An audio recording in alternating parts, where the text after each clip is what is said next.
2001 সাল সুপ্রিম কোর্টের green bench একটা অর্ডার করেছিল যে সারা ভারতবর্ষে ইনলিগেল সমিলকে অবিলম্বে বন্ধ করতে হবে। সারা রাজ্য জুড়ে বিভিন্ন রেঞ্জ ফরেস্ট অফিসগুলি আমাদের সমিলগুলিতে হানা দেয় এবং সেই সমিলগুলিকে বন্ধ করার জন্য তদবির তৎপরতা বেড়ে ওঠে। এই মুহূর্তে আমিও তখন সমিল ব্যবসার সঙ্গে প্রত্যক্ষভাবে যুক্ত ছিলাম। এই যে একটা অসম্ভব ধরনের ক্রাইসিস, হাজার হাজার যুবকরা যারা কাজের সঙ্গে যুক্ত আছে, শ্রমিকরা, অনেক বেকার ছেলেরা যারা সমিল ব্যবসা করে রোজগারপাতি করছে, তাদের মধ্যে একটা আতঙ্কের সৃষ্টি হলো এবং এইটার সুযোগ নিল কিছু অসাধু ব্যবসায়ী এবং কিছু অফিসার। আমরা তখন আমি ব্যক্তিগতভাবেই কয়েকজনের সঙ্গে আলোচনা করি, ব্যোমকেশ বাবুর সঙ্গে, ব্যোমকেশ প্রামাণিক এবং চক্রবর্তীদা আলোচনা করে আমরা একটা কনভেনশন ডাকি এই জেলায় এবং কনভেনশন ডেকে 2002 সালে আমরা এই সংগঠন তৈরি করার তাগিদ তৈরি করলাম। সঙ্গে সঙ্গে সেখানে একটা কমিটি তৈরি হলো এবং কমিটি তৈরি করলে আমরা রেজিস্ট্রেশন করলাম। 2002-03 আমাদের রেজিস্ট্রেশন হলো এই নামে এবং রেজিস্ট্রেশন হওয়ার পর তদানীন্ত যারা সাংসদ ছিলেন, সরকার, প্রশাসন, এমনকি চিফ মিনিস্টারের কাছে গিয়েও আমরা তদবির করেছি যে না, কোনো একটা উপায় বের করুন। এত মিল যদি বন্ধ হয়ে যায় এবং এত অফিসাররা যদি সেখানে সন্ত্রাস তৈরি করে তাহলে একটা জটিলতা তৈরি হবে এবং সেই নিরিখেই আমাদের এই সংগঠন 2002-03 থেকে রেজিস্ট্রেশন, তারপর কলেবরে আস্তে আস্তে বেড়ে উঠেছে। এখন আমি সমিল ব্যবসার সঙ্গে প্রত্যক্ষভাবে জড়িত না থাকলেও এই অ্যাসোসিয়েশনের সঙ্গে জড়িত আছি। 23 জনের কমিটি আছে এবং এই কমিটি সারা বছর ধরে ফাংশন করে এবং এই যাতে মিলগুলি নির্বিঘ্নে চলে, মিলগুলির উপরে যাতে অন্যায় অবিচার না তৈরি হয় এবং সাথে সাথে রেজিস্ট্রেশন তৈরি করা, শ্রমিকদের সঙ্গে সম্পর্ক এবং সব মিলিয়ে এখন এভাবেই আমরা চলছি এবং ওরা এর সঙ্গে ভালো করে বলতে পারবে। ওদের থেকে নিলে আপনি আরও ভালো বুঝতে পারবেন বর্তমান সিচুয়েশন। আমি শ্রী যোগেশ সামন্ত, ওয়ার্কিং প্রেসিডেন্ট এই পূর্ব মেদিনীপুর জেলা সমিল ওনার্স ওয়েলফেয়ার অ্যাসোসিয়েশন। সদস্য সংখ্যা 435-40 হবে। বর্তমানে কাজ করতে কোনো অসুবিধা হচ্ছে? নিজে আগের অসুবিধার কথা বলুন। কাজ করতে অসুবিধা মানে আমরা তো সবাইকে লাইসেন্স দিতে পারছি না।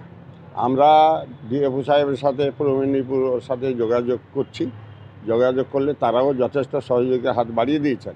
তাদের পরামর্শক্রমে আজকে যে অনুষ্ঠান হচ্ছে, এই যে বটবৃক্ষ রোপণ এবং আমার স্বেচ্ছায় রক্তদান শিবির, এটা আমাদের আগের থেকে একটা প্রোগ্রাম ছিল, কিন্তু হঠাৎ নানান অসুবিধার কারণে করতে না পেরে বর্তমানে আমরা এটা করেছি। আমাদের সভাধিপতি, পূর্ব মেদিনীপুর জেলা বর্তমান সভাধিপতি উত্তম বারিক মহোদয়ের সহযোগিতায় এবং তার প্রেরণায় আজকে উদ্বোধক তিনি, আর মনোকর্মা অভয়া দাস তিনি আমাদের প্রধান অতিথি হিসাবে থাকছেন এবং অন্যান্য কর্মদক্ষরাও থাকছেন। তো আজকে আমরা যেটা করছি, প্রশাসন সহ আমরা যারা অ্যাসোসিয়েশনের সদস্যরা থেকে আজকে আমরা একটা করতে চাই যে আগামী দিনে যাতে সমিল মালিকরা সম্মানের সাথে এবং যাতে নির্ভয়ে কিছু ব্যবসা বাণিজ্য করতে পারে, কারণ হাজার হাজার মানুষ এই সমস্ত সাথে যুক্ত। একটা সমিলে কম করে 150 থেকে 200 জন পরিবারের উপকার হয়। সেক্ষেত্রে আমরাও চাই যে মানুষ যাতে এই সমস্ত কাজকর্ম করে সেখানে তাদের রুজি রোজগার করে ভদ্রভাবে এবং ন্যায্য পথে ব্যবসা করতে পারে। সেই জন্য অন্যান্য ব্যবসায়ীদের মতো যাতে আমরাও মর্যাদার সাথে ব্যবসা করতে পারি। কারণ এখানে রাস্তাঘাটে যেখানে সেখানে কেউ ধরে ফেললো, এই দিতে হবে, টাকা না দিলে ছাড়বে না, ইত্যাদি ইত্যাদি অনেক ঘটনা ঘটে। সে কারণেই আমরা চাইছি যে যাতে সরকার পক্ষ এবং আমার অ্যাসোসিয়েশন এবং স্থানীয় প্রশাসন অর্থাৎ পূর্ব মেদিনীপুর জেলা পরিষদকে নিয়ে আমরা একটা যৌথ করে আগামী দিন যাতে সুষ্ঠুভাবে চলতে পারি বা আমাদের ব্যবসায়ীরা মর্যাদার সাথে ব্যবসা করতে পারে, এইটা আমাদের মূল লক্ষ্য। তাই আমরা কিছুটা সমাজসেবার সাথে যুক্ত। প্রতি বছর আমরা বৃক্ষ চারা বিতরণ করি যাতে গাছ লাগানো যায়। আর পূর্ব মেদিনীপুর জেলায় তো ফরেস্ট এরিয়া বলতে খুব একটা তেমন নয়। সমুদ্রের পাশাপাশি যে সমস্ত এরিয়া আছে সেগুলো সোশ্যাল হ্যাঁ ফরেস্ট, সেখানে কিন্তু আবার সমুদ্রের পাশাপাশি সেগুলো সমুদ্র তাকেও খেয়ে গেছে কিছু কিছু, বাকি যেটুকু আছে। সুতরাং আমার পূর্ব মেদিনীপুর জেলায় এত কঠিনভাবে যদি আইন প্রণয়ন করে চলে তাহলে তো ব্যবসা করা মুশকিল হয়ে যাবে। আর পরবর্তীকালে যারা ব্যবসা করছে, লাইসেন্স পেয়েছেন, যারা পাননি তাদের যাতে লাইসেন্স পাওয়ার সুযোগ হয় বা সুবিধা হয় আমরা চেষ্টা করছি।